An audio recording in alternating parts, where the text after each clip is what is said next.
Hello, welcome. I'm Julie Fontaine, Corporate Communication at NEXUS. I'm very happy to welcome some speakers today to discuss about the electric vehicle during this roundtable. So I will start with Nicole, ladies first, if I may ask you to introduce yourself. Sure, thank you very much to be here. My name is Nicole. I'm working for Ferdinand Bilstein, taking care of business excellence, and I'm actually leading also the NEXUS activities together with my colleague Michael. And I'm happy here to speak about our, let's say, insights about the EV evolution. Thank you. I'm Jeroen Beterams, 9 years working at NRF. And I'm leading a team of 20 marketing specialists which are located around Europe, and we have also people dedicated for the overseas market. Talking today about the EV transition, which is super interesting also for us.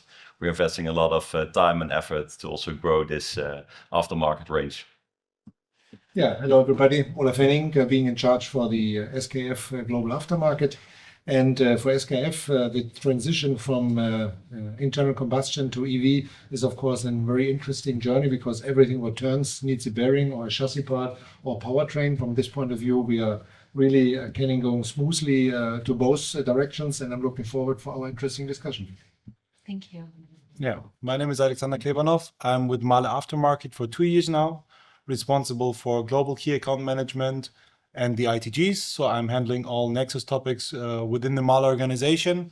For us, this discussion is very interesting with our strong R&D background. So we are very forward thinking, looking to the future, and I look forward to getting the input also from my colleagues here. Looking forward to this discussion. Hi everyone, my name is Jordan. I'm from KYB Europe. I look after the marketing department in Europe. Looking forward to getting into this discussion, so thank you for the invitation. Suspension is something that will carry on until we have flying cars, so for the moment KYB is very involved in this next revolution and looking forward to discuss. Thank you. I'm curious now. I have a very first question, and I will be happy to have all your point of view. Is how do you envision the future of the electric vehicle in this context, which is geographical, etc. Let's say a challenging context. So please feel free to let me know what do you think. How do you see? If I may, Sure. I would say the EV wave is progressing very differently when you look on a global scale, and it's definitely something to do with the infrastructure, maturity level of the markets, and you can also see that especially if you have penalties or benefits, that is really motivating car owners to switch. I would just give a few examples on Europe maybe. When we look into Norway, they are one of the countries with, let's say, the biggest share of EV and hybrid cars. This is why they really invested early in the infrastructure. So they even have in rural areas all the charging points. There's special benefits like tax-free things like free parking, special benefits. And this is also, let's say, what motivated people. And then you look on maybe France. They have a penalty on CO2 emissions. Mm-hmm. So if you buy, let's say, a small car with less EV emission, then you can save money. And beginning of 2025, they increased this, let's say, penalty charge massively. So our belief is, especially in France, also for company cars and private owners, it will be much more expensive to really go for combustion. So there will be probably a motivation for more people to switch. And in Germany, that example as well, maybe, they used to have a benefit for people, and they stopped 2023 end of the year. And you really could see that in 2024, it was a sharp decrease of people that were, let's say, investing into an EV. So you can really see that it is a motivation. It can be a motivation to do so. Mm-hmm. I think for me, you tackle two topics: infrastructure as well as government subsidies or regulation. For me, there's another argument in the end, which is what is the final price for the consumer? And I think here EVs are still too expensive. Is it a question of economy of scale yet? Because sales are declining right now, because many subsidies have been also been reduced or even cancelled.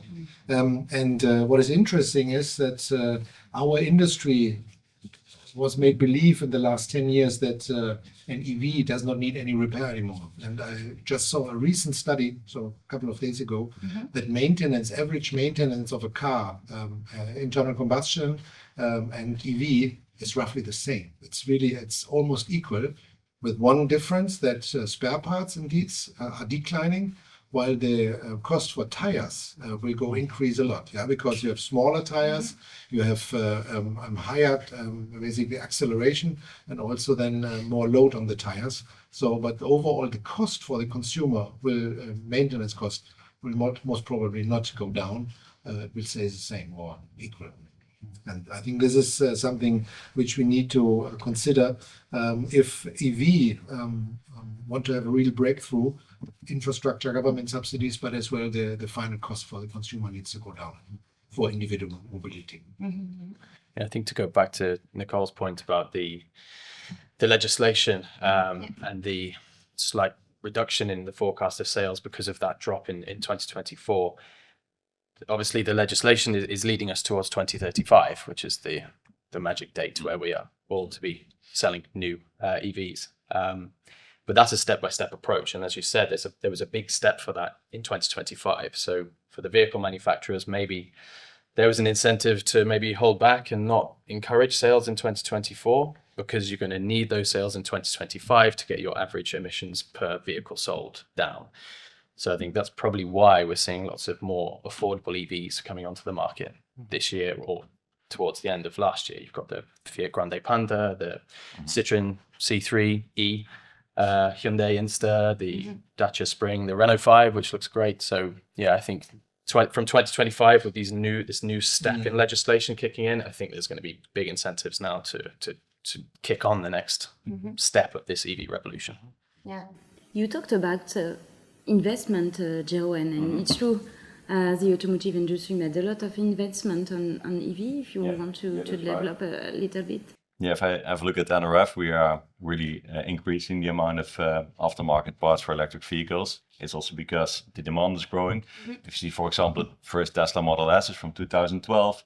Then you have the Tesla, for example, if we talk about Tesla, from 2015 and 2017 Tesla 3. And all those cars are now becoming in the second-hand market. Also, consumers want to buy also more cheaper parts, so also aftermarket and still good quality. So the aftermarket is growing. That's a fact. You see those vehicles coming everywhere, especially in Europe, but also in other sides of the world. It's increasing. You're talking about that the cars are still really expensive. That's right. And you're also talking about the fact that you get also the smaller vehicles now coming. But I also heard, I spoke to a colleague yesterday, our e-mobility director, and he also informed that, for example, he was visiting China and he discovered that you have more than 200 brands there, which we still don't know. So that's a wave that's coming. That's an interesting thing, what's happening there. A lot of brands, for example, Tesla, but also the normal brands like the Volkswagen, MG, they're also having their electric vehicles now. And that aftermarket is there. That's the fact. We're the biggest vehicle exporter in the world now. Yeah, absolutely. And so many new models coming to the system, and it's so different region by region. So the aftermarket has to have also region-specific offerings to be able to serve the market in the way that the market needs it. And also for Chinese, they were also subsidized heavily from the government, and now they need to prove that they can scale it globally, their business. So it will be interesting how they will adapt to mature markets like Europe, where it will be probably more difficult, or to growing markets like in Latin America, where they have a good chance to come in before everyone else. So the aftermarket has to monitor how this develops globally, regionally, and enact the appropriate measures. Yeah, and we have also different responsibilities in the aftermarket. I think you mentioned it both about the complexity which we're having in the market more and more. And for me, there are two initiatives which we as an industry need more to support. Even those companies who are maybe not directly impacted, is for me the access to data in Europe and the right to repair. These are two initiatives where we all can contribute. Don't underestimate your own voice, and also from employees to make them aware that there is a group of people in the industry who wants to avoid that we get the access to data and they also not to get granted the right to repair. And I think this is extremely important for the future to manage this complexity and to have in the end over lifetime. We mentioned that older cars are getting now into the second or third market, and of course the residual value is going down, and therefore you look for better alternatives in terms of maintenance and repair. Extremely important for us. Absolutely. This is a crucial topic, and let's see that we have a lot of topic and stakes indeed in this electric revolution. You were talking about region, and I would like to have your view, Jeroen, on this. You're working at KYB, and what is happening in Japan currently regarding the EV? Sure, yeah. Well, Japan has the same 2035 target as the EU, with a broader goal of carbon neutrality across the country by 2050. They obviously they took a very quick lead in the EV and the hybrid market. They launched things like the Leaf and the Prius, and then it kind of slowed off a little bit. The likes of Tesla overtook, and obviously the Chinese cars overtook. Japan is not perfect for electric vehicles. You've got 40% of people in Japan that live in apartments, and you've got around home ownership percentage of about 55 to 60%, which for context, the EU is about 70%. And that for home charging makes it difficult. If you're in an apartment, you maybe don't have your parking space. If you live in a big city like Tokyo, of course, it makes installing a home charger, if you don't own your home, difficult. There's also the other issue that the residential voltage in Japan is 100 volts. So charging overnight, like you can do in the EU with 230 volts, is difficult. But that being said, they did heavily invest in hydrogen cars, the Toyota Mirai, for example, which we're an OE supplier to. And I think this is because the lack of natural resources to create energy in Japan. They import 90% of their energy, so any additional EVs on the market obviously is going to put strain on that grid. But having said all of that, in the background, Toyota have been promising solid-state batteries. I think they've been working on it since 2010, and this is the next step from the lithium battery. This is something they've said will be on the road from 2027. So they're predicting this battery will have a range of about 750 miles. It can charge in about 10 minutes, which is obviously a big thing. Range anxiety is a big thing that holds back EVs at the moment, especially in Japan, because there's such large rural areas, same as America, parts of Europe. The other thing with this solid state battery is that it can be made flatter. And one of the problems we have with the batteries at the moment is they're tall, and that obviously affects the aerodynamic qualities of the car. So that hand in hand makes the car more efficient and able to have that bigger range. So that is something that Toyota have been working on for a while, and in my opinion, that's maybe why Japan have kind of fell away a little bit, because they've not been concentrating on the now, they've been concentrating on what's the next step. And so 2027 is when they've said we'll see these on the road. So we'll see. Fingers crossed. Talking about products, how each company, how did you adapt and your offer on terms of product and services regarding this EV revolution? I'm curious to hear from each of you. How did you adapt? If you ask me, of course, the company already exists for 180 years. We even started in mobility before cars were existing. Yesterday, that was already a topic, so horse carriages and so on. And we always followed the market trends. And nowadays, we have a range of more than 75,000 different articles, of which nearly 10,000 are for EV and hybrids.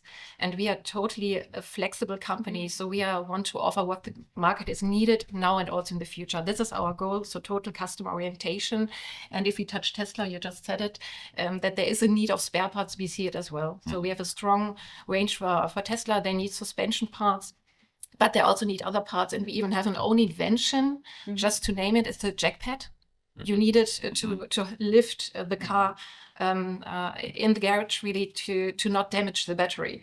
And this is something one of our colleagues who drives a Tesla found out that this is not provided when you buy the car. And the workshops were in need. Yeah, it's a huge success. I think we sold already 40,000 of these products. You adjust existing lift. Yeah, right? yeah, it's a success in the lift, right, to do that. So just as an example, I think this is really the important topic for us, going into the range, but also going into the service. So data quality is a big topic.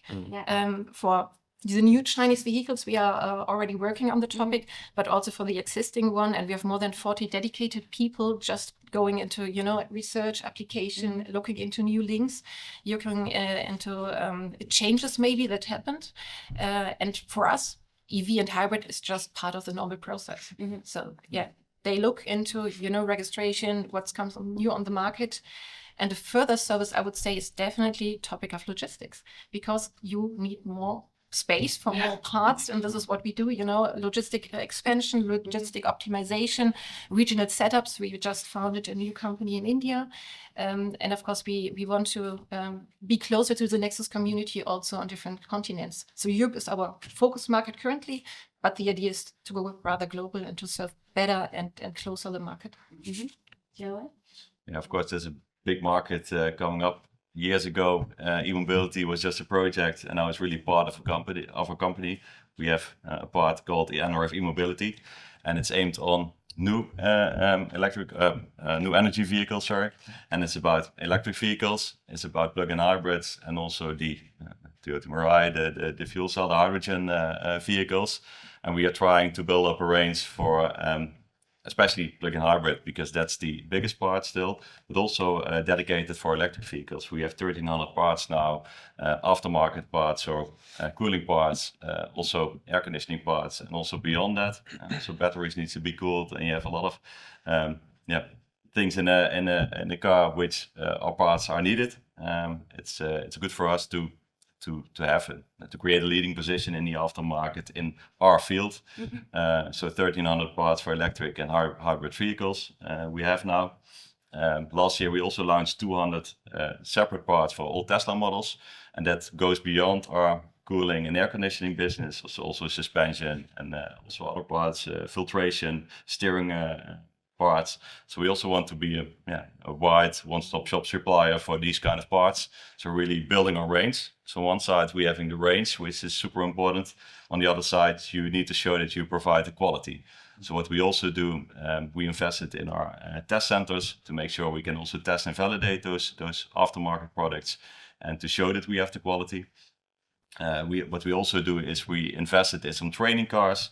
So we bought Tesla Model 3, for example. We recently bought a BYD Seal, also a Toyota Mirai, to really dive into the cars and see what's happening, how are they constructed, and to really increase our knowledge about these cars. And if we increase our knowledge, we know also what parts we need to sell to the market, we need to offer, and we also can train our customers in workshops in how to handle this transition in the aftermarket. Yeah, before talking about training, because indeed this is also key in this revolution, I'm curious about SKF and MAHLE.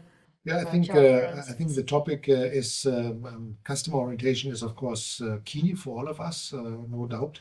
And as an OE supplier, we have of course the advantage with more than almost 120 years of experience to stay a bit ahead of the curve, because we know what's coming in the aftermarket already before. And we are quite proud that electromobility for SKF was already from the beginning important, and also proud that 100% of all Teslas being built globally are equipped with SKF bearings on the wheel end. This is quite unique, so unique and strong partnership.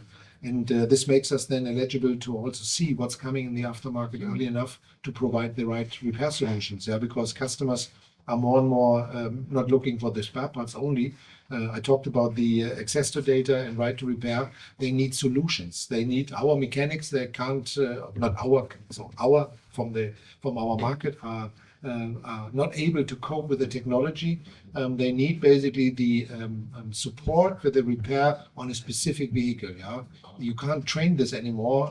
The example with the support how to lift the car shows already how complex the cars are becoming, and I would not wonder if even Tesla have several adapters which you need because they want to create also this complexity. And this is also our I would say duty as an industry, not only to focus on spare parts, but also on the full solution for the repair the mechanic needs to do. Fully makes sense. You want to add something? Yes, for us at MAHLE, it goes also in a similar direction as Olaf just mentioned. With our OE expertise, with our very strong R&D, we want to be ahead of the curve. So we want to also support, on the one hand, the OEMs in their transition in the evolving EV cars. At the same time, we already have then the products to be possible to bring in the aftermarket. Jeroen, you mentioned you as a thermal specialist. Thermal is a category that will be much more important in the electrification than others are. So this is for us a focus area where we want to, again, stay ahead of the curve, to be ready when the market is ready, to have the products there. And for us, with our strong diagnostics sector, this is also talking about complexity. The electric cars are much more complex, and I'm sure they will be in 10 years even more complex. And you need to have the right tools, you have the right people, and you have the right equipment to be able to understand what does this car actually need, right? It's not so easy as in the past with the ICE drive. You open the car, it's not too much change in 10, 15 years. Now, in 3 years, the car maybe look different than today. So we have the right tools on the battery diagnostics, but on all aspects that cover this electrification. So it's kind of a part new aftermarket in terms of electrification, in terms of product. You said batteries, workshops, offers, and you need to adapt on a almost daily basis, if I could sum up this way, right? You want to add something? It's an evolution. Huh? I mean, it's an evolution constantly. I mean, I'm long enough in the business to see what happened in the past, and where also it was said there will be no aftermarket solution. Yeah, I still laugh about my engineers at Bosch, and they said when direct injection for diesel were coming, said no chance that this can be repaired in the aftermarket. 5 years later, the market was full of solutions, because the market always finds a solution, and this is the same for electromobility. Now people saying, no, this is all too complex, 800 volts, nobody will touch it. They will touch it with the right education, with the right training, with the right certificates, with the right repair solution from us as an industry. I'm pretty sure the market will be growing further on, because individual mobility is something you need to see as a basic need for people. Yeah, this is one of the basic needs, like food, like air, like it's mobility. It's a really good opportunity, isn't it? It's we all represent large premium manufacturers, OEM manufacturers, and it's a real good chance for us to show our worth and support NEXUS and NEXUS members and NEXUS customers. We can help, because we are at the front end of this. We had to make quieter shock absorbers, for example, because there's no loud combustion engine to get rid of the whooshing sound that it makes. But we're at the front end of this, developing it, and we can bring that knowledge and that expertise into the aftermarket, and we can prove our worth. And it's a really good chance to show what we can do and help all levels of the aftermarket in navigating this revolution. Thank you. It's the perfect transition to my last question. How can NEXUS help you?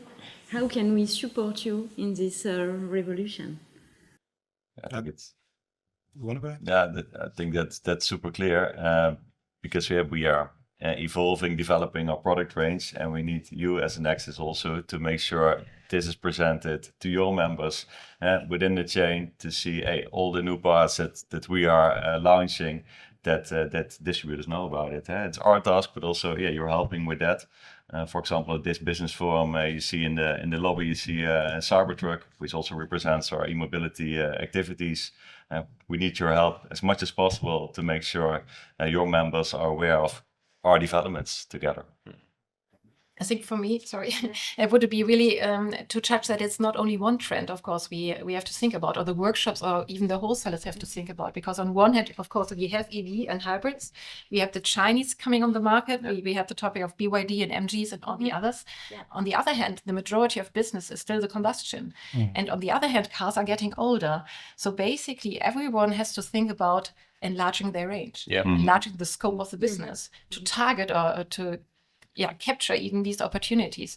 So for me, it would be really a message from Nexus to their members to say, okay, you have to run sophisticated stock management systems to really be, let's say, handling all the topics. And then, of course, look for the partners, for the suppliers, like we are here on the table, to have the scope of the range that cover this kind of services and support them in their business development and move forward together. This would be my message. Thank you. I think Nexus role with the Nexus Academy is to educate the members, for them to educate the workshops. Your members are very close to the workshops. This is in the end where the repair is happening, where the parts are sold, where the deal is done. And it was mentioned, I think, in the plenary session yesterday, 60% of workshops, or was it even higher, are saying, I'm not repairing EV cars at all. So they need to have the knowledge and they need to have the confidence that they are able to do it and they have the right partners to do it. And I think Nexus, with its supplier portfolio, with its various services, is the perfect partner for this to trickle down to the workshop where the repair is made. And we ask for your support, and we are here also to support you, helping your members to do this job. Yeah. Thank you. Maybe the last word is, I think there are 3 axes of progress where Nexus can really support the entire industry. And what first is for me, working capital optimization. We have so much waste in the entire supply chain. Waste, what I mean, overstock, understock, so not the right supply, on producer level as well as on the distribution. I think if we are getting here closer together and open and sharing ideas. I mean, yesterday I was on stage on the innovation topic, and Gael mentioned it, collaboration. I mean, let's put behind the words actions to make it happen. Let's start with a pilot, try it out, but that we because in the end the enemy is outside, not inside, right? Second topic is for me, Nexus can support us on the innovation path, bring more speed into that, create working groups, steering boards, you name it, where we can discuss about what is needed on the market to be even faster here, coming to conversation. Yeah. And the third topic is for me, also mentioned yesterday, skill evolution of our final customers. If we are here putting really our forces together from the knowledge from the industry, but from the reach of the distribution, because the mechanic in the end needs all skills for his repair.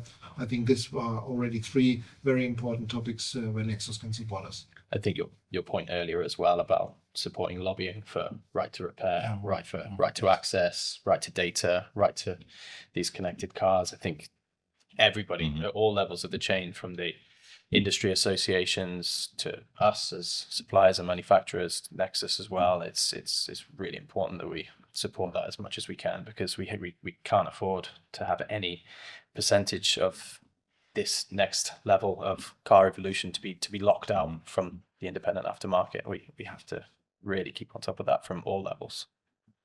Thank you everyone. Thank you so much. Thank you. Thank you for your time. It was a pleasure. Thank you.